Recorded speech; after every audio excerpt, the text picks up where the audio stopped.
You just changed your oil, so why do some engines fail days later? The hidden killer is overfill and foam. Add just half a quart too much and the crank whips the oil into bubbles, starving bearings. In the next minutes, I'll show you the 3-minute cool-down dipstick rule, the crush washer that must be replaced every time, and the one O-ring that can leak unfiltered air into fresh synthetic. We'll pressure check for leaks in 30 seconds and show you what aeration looks like on the stick. Miss these and your fresh oil can't protect anything. Before we move on, please take a moment to subscribe to the channel and like the video. Your dipstick reads a hair over the top mark, but that thin line can hide air whipped into your oil that starves bearings in minutes. You can't see the chaos at the crank, but it's there. When the level creeps high, the rotating assembly throws oil like a paddle wheel. That windage slings liquid at high speed and beats it into foam. The pump doesn't know the difference between bubbles and oil until pressure sags, and by then the damage window has already opened. More oil is safer sounds logical, but the physics say otherwise. Liquid oil holds pressure because it doesn't compress. Air does. Mix enough air into the stream and the pump moves volume without building stable pressure. The hydrodynamic film thins, and you move from glide to grind.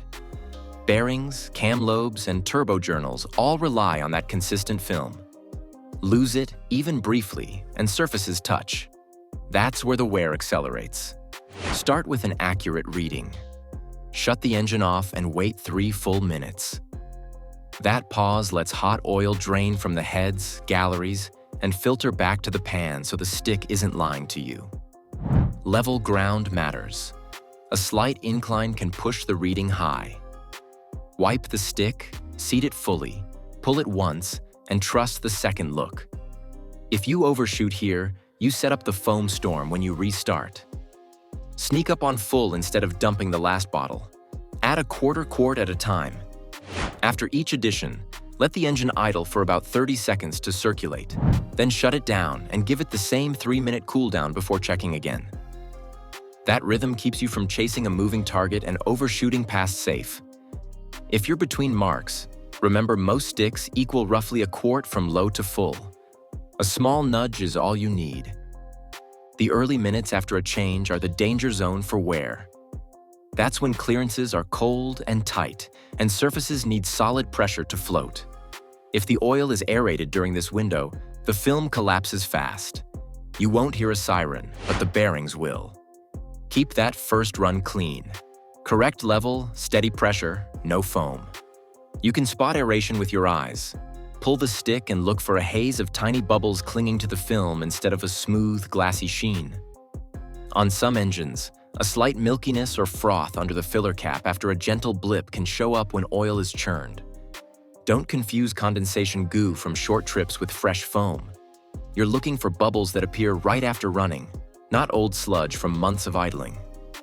Do a light rev pressure check to confirm the system holds under mild load. Idle for 30 seconds, then bring it up to around 1,500 to 2,000 RPM and hold steady. While it's there, scan the filter base, the drain plug, and the pan rail for fresh wetness. A tiny seep now means a bigger mess later, and it also tells you if pressure is pushing through weak points. If you see a mist forming or witness pulsing wetness, shut down and correct the level or reseal before you keep driving. Follow this tight routine and the payoff is real. 3-minute cooldown, quarter-quart top-offs, and a quick bubble check give your pump a solid column of oil to work with. Stable pressure keeps the film intact, which keeps bearings off the brink. You've locked in the level. Next, you'll stop the small leaks and the sneaky unmetered air that can spoil a fresh fill long before the interval ends. What if the only thing between your fresh oil and a dry pan is a $1 washer and a tired O-ring? You've set the level right. Now lock the system tight. Right after a change, the weak links are simple and small. The crush washer takes the hit between the plug and the pan. The drain plug needs the correct torque, not a guess with a shaky wrist. The filter gasket must be clean, lightly oiled, and seated without doubling up an old seal. And the oil cap O-ring has to be soft and round, not flat and shiny. Miss any one of these and that perfect level starts walking down the stick. Here's where it gets sneaky. A reused crush washer can look fine and seal cold, but once the pan heats and expands, it can seep. It won't drip on the driveway like a faucet. It will mist and dampen the area slowly. You lose ounces over days, and the dash never says a word. By the time you notice the faint film around the plug, you've run thousands of miles with less oil than you think. That slow loss also drags contaminants across the threads and pan face, which makes the next seal worse. Do the 30-second pressure check while the oil is fresh and the engine is idling clean. Start the engine and let it idle for half a minute. Then bring it up gently to 15 to 2000 RPM and hold steady. Grab a flashlight and scan the filter base for a dark ring of wetness.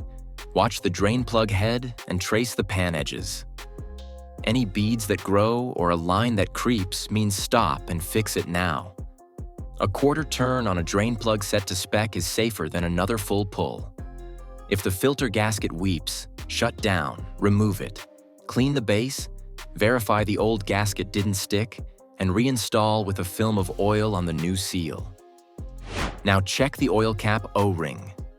That little ring keeps unfiltered air and moisture from sneaking past the cap.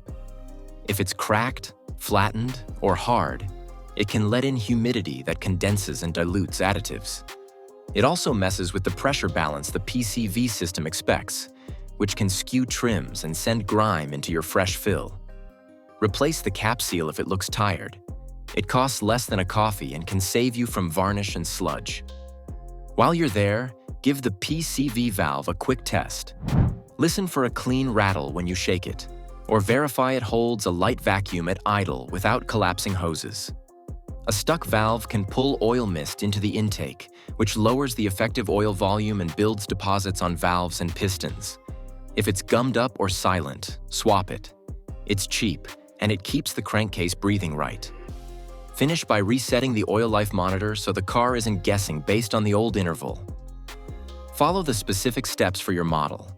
If your vehicle allows adaptive reset, clear it and let the ECU settle in with a normal drive so it learns on fresh oil rather than stale data. Then build a mini log, mileage, date, oil brand and viscosity, filter model, and the torque you used on the plug and the filter. That record defends a warranty claim and keeps your intervals tight. Replace the crush washer every time, verify the oil cap O-ring, and keep a clean log. Those 3 moves catch leaks early, protect your additives, and prevent needless friction with the dealer later. With the system sealed and the computer aligned, take a short, gentle shakedown drive to confirm steady pressure and a dry undercarriage before you roll back into your routine. An oil change is not the end of the job.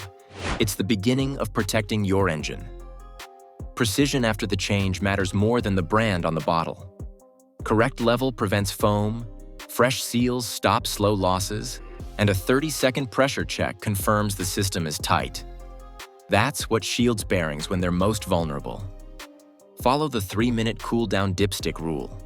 Replace the crush washer and the cap O-ring. Start a simple maintenance log with mileage, date, oil and filter details, and torque values. Nail these small steps now and your fresh oil can actually double the life it's supposed to protect.